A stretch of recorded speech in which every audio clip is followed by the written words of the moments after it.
Hello, my wonderful, beautiful friends. Guys, welcome back to r/entitled people, where people truly believe that they're the only ones that matter in the world, like this woman right here. Okay, so I've had so many people share the same news story with me, so I've got to share it with you. So a 72-year-old woman was arrested for switching off a patient's oxygen machine, guys, because it was too loud. And the woman did it not once, but 2 times. The article says the woman allegedly turned off the main switch of the oxygen equipment sometime before 8 p.m. on a Tuesday, after feeling disturbed by the noise that was coming from it. Although the suspect was informed by hospital staff that the oxygen supply was a vital measure, she allegedly turned off the device again at around 9 p.m. The 79-year-old woman had to be resuscitated and is still receiving intensive medical care. My goodness, guys, some people all about themselves. And if you guys thought that was wild, wait until you hear the stories in this one. Guys, I hope you enjoyed today's lineup. Hit subscribe if you haven't, and as always, you can send or link your stories to this email right here. Let's dive in. So I thought I would post my own Karen story. I live near a city park, and by near, I mean across the street. When the weather's nice, I do enjoy a nice fire in my fire pit, and also a cigar or two with a friend, also a glass of brandy. It's a nice relaxing way to spend the evening. So a family in the area started having gatherings at the park every week, which is cool. They can be a bit loud, but by bedtime, they've stopped, so I'm okay with it. However, one evening, the Karen of the family comes to my house to complain. Now, it seems the smell of my cigars was floating across the street, and the woman found it disgusting. She explained that according to the city ordinances, it was illegal to smoke in public parks, and that my smoke was violating the ordinance. Hearing her say that, I just laughed in her face and told her she was nuts, that I was on private property and I could do as I wished with smoking. The woman yelled at me for a while and also made threats of police, but she finally walked off and I thought the matter was done, until about a week later. So one day, a police car shows up at my house, and the officer explains that he's been called with a complaint that I was being drunk and disorderly in public. Additionally, the claim was that I'd been walking around the park smoking, despite being warned that it was against city law. The officer and I spoke for a bit, and I explained to him what I do and how I do it. He said he understood, that I was fine, and then he left. And 15 minutes later, the Karen walks to my house to again complain about my smoking. This time, she walks into my backyard uninvited. I just look up at her and smiled, and that's when she starts ranting. So I got a good big puff and blew it in her direction, and then explained that she was trespassing and she needed to leave. The woman decides to call the cops again, and the same officer arrived 20 minutes later asking what happened, and I told him. He then went across the street, got Karen and a couple of her male companions, and brought them over to my place. He then asked me to apologize for blowing smoke at her, which I did. He then asked her to apologize for filing frivolous police reports and entering my backyard uninvited. She of course became irate as to why she should apologize, because she had done nothing wrong. The officer waited patiently for a few minutes for her rant to wind down, and then looked at me and asked if I wished to press charges for harassment and trespassing. Hearing that, she looked like she was about to crap her pants. The 2 guys with her started laughing, and they walked back to the park. I then tell the officer if she promised to leave me alone, then I would let the matter go. And she walks off in a huff, never actually promising to let the matter go, but I was okay with it. The family did stop coming to the park, so I just kind of let things slip. And then I saw her son at the store. So apparently she made the whole family move the weekly gatherings to another park. And that she was still ranting how I had driven her out of the park a month later. So guys, this story reminds me of my neighbors who live 2 doors down. So a young couple moved in not too long ago, and they're pretty heavy with smoking a lot of things outside, like the biggest thing being weed. And my one neighbor, who's like a 60-year-old woman, is convinced that because they happen to smoke the devil's lettuce, that they're criminals, and she's called the cops, tried to file lawsuits, and even written in chalk on their driveway that they're drug dealers, all because they like to smoke once in a while. Guys, I think that people have to know that yes, the smell can be annoying, but if it's something legal like cigarettes, cigars, and weed in most places, there's really nothing you can do about it, and calling the police over that will get you nowhere. Like, just talk it out with your neighbors. Okay, so before I start, I'd like to say that I'm a bit of a big girl. Now, there's no shame in that because I love myself just the way I am. And I've been living by the motto, be you, everybody else is taken. So my mother-in-law has always made comments about my weight. And ever since I got pregnant, she started making more comments while low-key shaming me for what I eat. Whenever I visit, she'd feel the need to give me a smaller plate, portion, cup, or even spoons. The woman also buys me small-sized clothing all the time, even though I'm in my second trimester and those clothes don't fit. Now, being pregnant, my sister-in-law decides to throw me a baby shower, and my husband agreed, after he denied when my sister offered to throw me one. The whole side of my in-laws are invited, and my mom didn't come. So when I got there, mother-in-law was in charge of serving food to the guests. All that was served was cakes and juice. That's when I got hungry, so I got up to eat some cake. Now, the second I put my hand on the cake, mother-in-law literally grabs my arm and said that I'd gained enough weight already, and that if I keep this up, her son won't be happy living with such a large walrus. Of course, hearing her say that, I was shocked. I didn't know how to react, especially since she said this out loud in front of everyone. She then looked at me in a sorry, not sorry kind of way. And that's when I put the cake down, grabbed my stuff, and started walking. Her daughter stopped me saying that I can't leave mid-party and embarrass her like that. And I told her to tell her mom to leave if she wanted me to stay. But she went off and said, "Are you crazy? She's my mom. You want me to kick my own mom out in front of everybody?" So with that, I turned around and kept walking, and I went home. My husband comes home looking furious. He asked me to explain what I did at the baby shower and why. I mentioned to him what his mom did, and he starts ranting how I effed this up over something so minor. I told him it wasn't minor in my opinion, since she literally cut me off of food and didn't let me eat when I was hungry and didn't plan to let me eat. He then told me that his mom meant well, and that I need to get rid of this easily offended mindset before I pass it down to our son. He said that cakes are essential foods, and that this wasn't a good enough reason to walk out of the baby shower, and that his mom and sister put in a ton of money, time, and effort into this. He said I had to call and fix things up, but I refused. I then went to stay with my mom because he wouldn't keep pressuring me to call to apologize for what happened. He kept talking about how pissed and let down his mom and sister feel, and he called me ungrateful and spiteful for doing what I did. So am I overreacting here? So in my opinion, guys, heck no. And a lot of people voted OP not the a-hole here because she was basically embarrassed in front of everybody at the party that was meant for her. And a lot of people are saying that she should reconsider being a part of this family since her husband is clearly trying to isolate her from her own family and is trying to manipulate her. This person says, "You are not the a-hole. Any man that would allow his mom to verbally abuse and deny his wife food and then gaslight and berate his wife for standing up for herself is a massively abusive a-hole. This is divorce territory now. Stay somewhere safe. Better yet, make him leave the house while divorce proceedings happen. All the best with the baby." So guys, let me know what you think. I think if I were in OP's shoes, I'd probably say something like, "You know what, mother-in-law, I'm actually planning on losing 170 to 200 pounds because I'm about to ditch your son and this insane family. And then eat all the cake on that damn table because stopping someone from enjoying cake should be frickin' illegal, guys." Okay, so today I encountered my first Karen worth posting on the internet. I wish it was fake over how heartless the event was.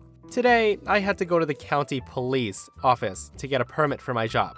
When I first opened the door, there's a group of 30s to 40s women who have lined up tons of bags along the doors, so that it's quite difficult to get to the front desk. I'm trying to figure out how to get by without disrupting whatever they're doing. But one of the women with an oversized pink Sunday best style hat starts glaring at me, and she orders me, "The front desk is over there. Don't damage our donations." I'm just thinking, okay, that's abnormally snippy for someone who just met me, but I brush it off because I have something important to do.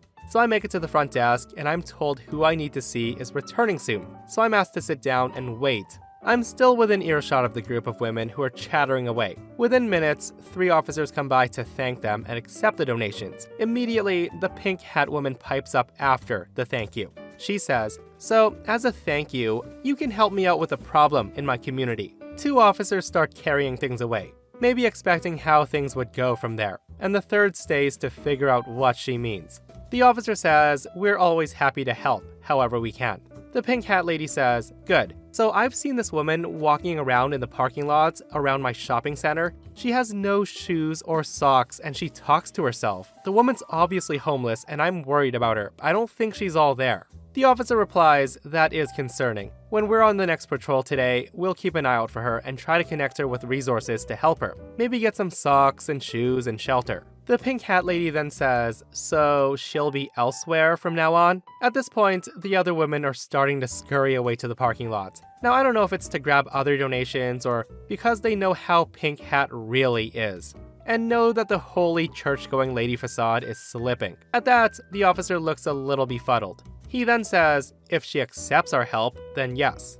At this point, Pink Hat is going red in the face, and her eyes are bugging out like a hamster that was squeezed too hard. Her voice then comes out shrill as a teapot, and she says, but I don't want her anywhere near where I shop. She frightens my children. Hearing her say that, I'm way too stunned to help or know what to even say. The front desk woman and I share a look of shock. Remarkably, the officer readjusts to the situation and becomes matter of fact, and he asked, has she approached your children, ma'am? The woman says, no, but she scares them. My 5-year-old is very brave, and she never cries. But seeing this homeless woman made her cry yesterday, so I want her gone. Now, this is when the woman at the front desk hits her threshold of maximum nonsense that she'll hear, and she calls over, what does that show? My son would cry over eating broccoli when he was 5. That's when the Pink Hat woman snatches the door to leave, and she looks bright red, like she's about to pop and screams, you're police! Do something! The officer starts saying, we're not taking legal action unless something illegal happens. And that's when she slams the door and storms out. She then gestures to her hens in the parking lot, and they all scramble back to their cars and get out quickly. Now, I realized that I was just a bystander in this, but this was my first real-life story-worthy encounter with a Karen. Yeah, so I can't understand how some people can be so heartless towards people, guys. Like, this is the same woman who's bringing donations to help the less fortunate, but at the same time, she doesn't want those people anywhere near her. So I'm here to make donations on the condition that you remove those people that need donations, because I don't want them around me. Like, how silly is that?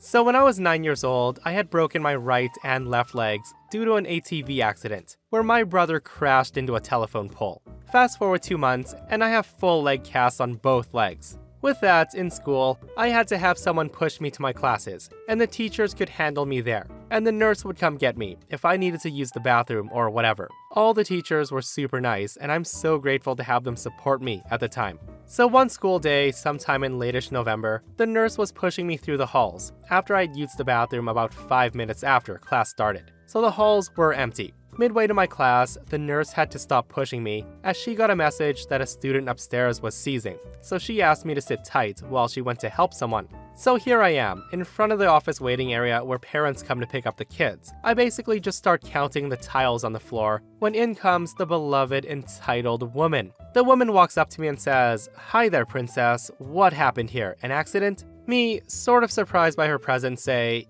"Yeah, my brother wrecked a four-wheeler that we were on." Hearing that, she displays a horrified look and said, "Oh my goodness, what kind of parents would allow that?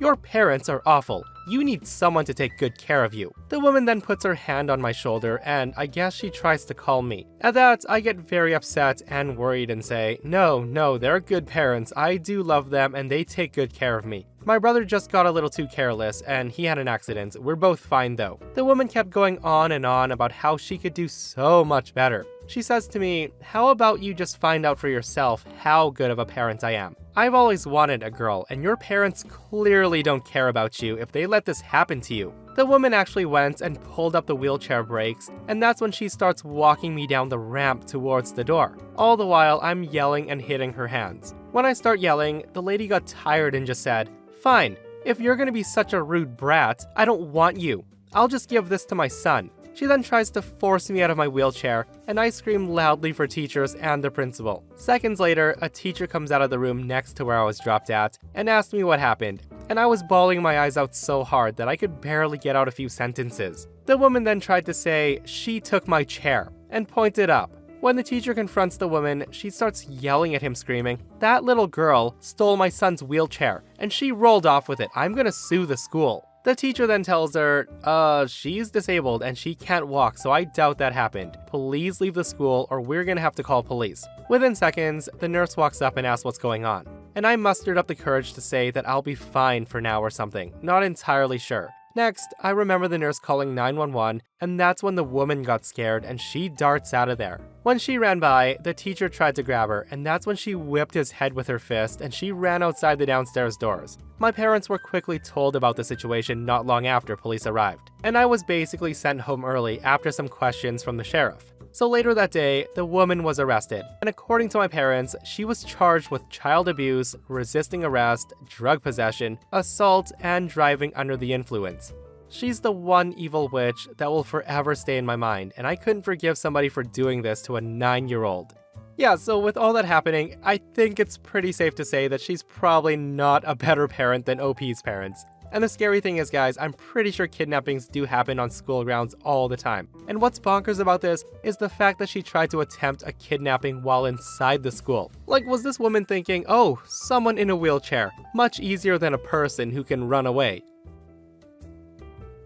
I'm lucky enough to rent a beautiful apartment in an old Victorian. There are 3 apartments and 2 businesses, and I live alone on the top floor. The second floor is a nice couple. Businesses are on the first floor, and Karen the bridge troll lives in the basement where she belongs. Now, it's important to note that Karen's apartment is likely illegal, as there's no access to utility panels without walking through her apartment. It's also important to know that my place is the most expensive one in the building, but since I'm the new tenant, I've adapted to how they do things, usually to my detriment. I've tried to make nice with basement Karen in the past. I've given her flowers when her dog passed away, invited her upstairs when her place flooded, and helped her move her new AC into her window on possibly the hottest day of the summer. Karen accepted all this with fakeness, but I don't like to live in conflict, so whatever. One day, Karen declared that the parking spot closest to her door is hers. We have a big lot, and generally it's never a problem despite the 2 businesses on the first floor. And as the new girl moving in, I took the worst space, the furthest one from the building, which ends up in a huge puddle whenever it rains. Occasionally someone will park in her spot, especially people from the businesses, and she'll complain about it to the high heavens, but that's about it. I've never parked in her spot, despite the fact that it's the one closest to my door. So this past weekend, the nice neighbors were away, so that's one less car in the parking lot. A friend of mine stopped by and we were hanging out. And it didn't occur to me to ask if he parked in Karen's spot, because especially after business hours, the lot has only tenants and guests in it, and it wasn't raining. There was plenty of space. All of a sudden, we hear a commotion in the hall and drunken yelling. I listened and banging commenced, but I couldn't tell if it was on my door or the neighbors. So I went to find out, thinking maybe nice neighbors had friends who stopped by, or someone was staying at their place and having trouble. As I get to my door, I can hear someone bitching about not opening the door. So I open the door and there's drunk Karen and her even more obnoxious friend. And it went something like this. I asked, hi, is everything okay? That's when drunk Karen said, oh, I just want to make sure that the truck outside belongs here. I tell her, yes, that's my friend's. And that's when drunk Karen's friend said, that's her space. Move. To which I say, oh, sorry about that. Were you able to park on the hill, which is the next closest space? And Karen tells me yes. And that's when her friend says, you need to move now.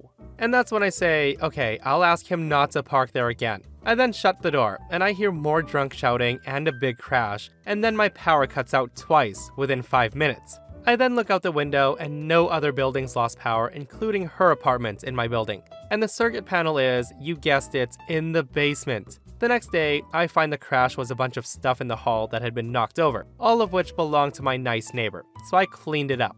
The last straw was the following day, when I hear her outside my door again, apologizing to my neighbors, who weren't even home when this happened. I kind of expected at least a text, but no. 55-year-old Karen has stood by her obnoxious antics, and not a peep has been directed at me. So I called the landlord today and told him of the possible fire issues from the electrical problems that I'm clearly experiencing. And it looks like Karen will have tradesmen parking in her space and constantly walking through her apartment to get to the electrical service for the building, due to the obvious faulty wiring. I hope it doesn't need to be inspected. It would be a real shame if that illegal apartment became an issue. Now, did I mention that my guest happens to be a local electrician? F you, Karen. Have a nice day. Guys, as far as I know, if you're not assigned parking when you move in somewhere, the whole parking lot is pretty much fair game. Like, I don't know why people feel the need to claim parking spots when it's clearly first come, first serve. But honestly, with people like that Karen, you never know what kind of malicious crap she'll pull on your car if you do choose to park in, quote, her spot. And that, my friends, brings us to another end of our / entitled people. Guys, I hope you enjoyed today's stories. If you did, hit that thumbs up. And if you missed the last episode on the channel, I'll link it right here. It's an r/pro revenge, where a greedy business owner tries to bankrupt OP's grandpa, and they get taught a lesson that they won't forget. It's such a satisfying story, so go check it out if you haven't. And myself and Stevie Boy will see you guys in the next one. We love you.